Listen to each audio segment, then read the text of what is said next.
안녕하세요. 사회복지사 햇쌤입니다. 오늘은 올해의 복지 소식을 전해드리려 합니다. 여러분 혹시 부양의무자라는 용어를 아시나요?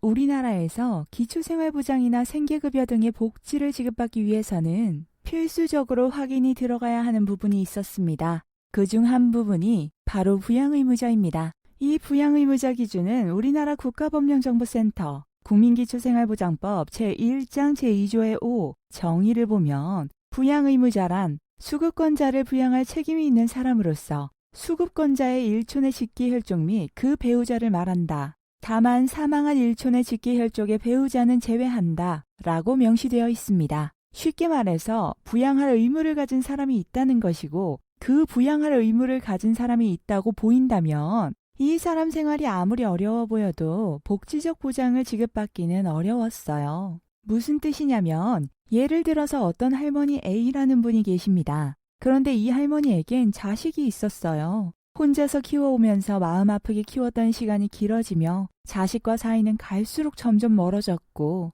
자식이 성인이 되자 할머니와는 연락을 끊어버렸습니다. 이 할머니가 더는 벌기도 어렵고 혼자서는 살기가 힘들어서 수급권을 받고 싶어서 신청을 하러 동사무소에 갑니다.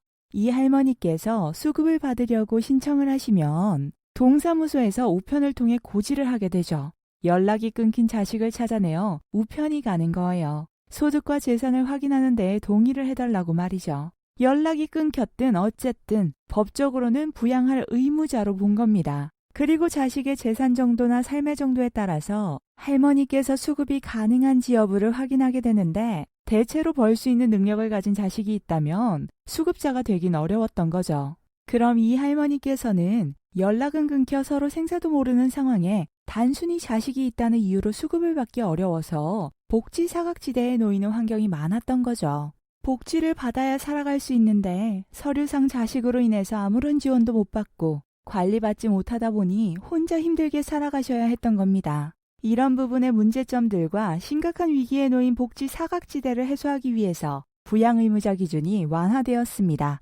일각에서는 폐지하자는 이야기가 나오고 있지만 아직까지는 아주 폐지하지는 않고 전국적으로 완화된 기준이 적용됩니다. 대상은 만 65세 이상의 노인, 저소득 또는 30세 이상인 한부모 가족일 경우 부양의무자가 있더라도 수급 지원이 가능하도록 시행령을 완화한 것이죠. 이 부분은 국민기초생활보장법 시행령 제5조의 6에서 확인이 가능한 노인, 장애인, 한부모 가족 등 수급권자 가구의 특성으로 인하여 특히 생활이 어렵다고 보건복지부 장관이 정하는 경우를 넓게 확대하여 적용한 것으로 볼 수도 있다고 합니다. 단 부양의무자의 소득이 연 1억 이상인 고소득자거나 재산이 9억 이상인 높은 재산 수준을 가지고 있는 경우는 제외되지만 그래도 부양의무자라는 기준으로 인해서 지원받지 못했던 많은 사각지대 부분이 조금이나마 해소되어 보다 도움이 되는 법으로 나아갈 수 있는 기회가 되지 않을까 싶습니다. 물론 법적인 지원이란 부분이 비용이 발생되는 부분이라는 점에 있어서는 정확한 기준을 가지고 정말 필요한 사람에게 지원되는 철저함과 정확성도 필요한 부분이겠으나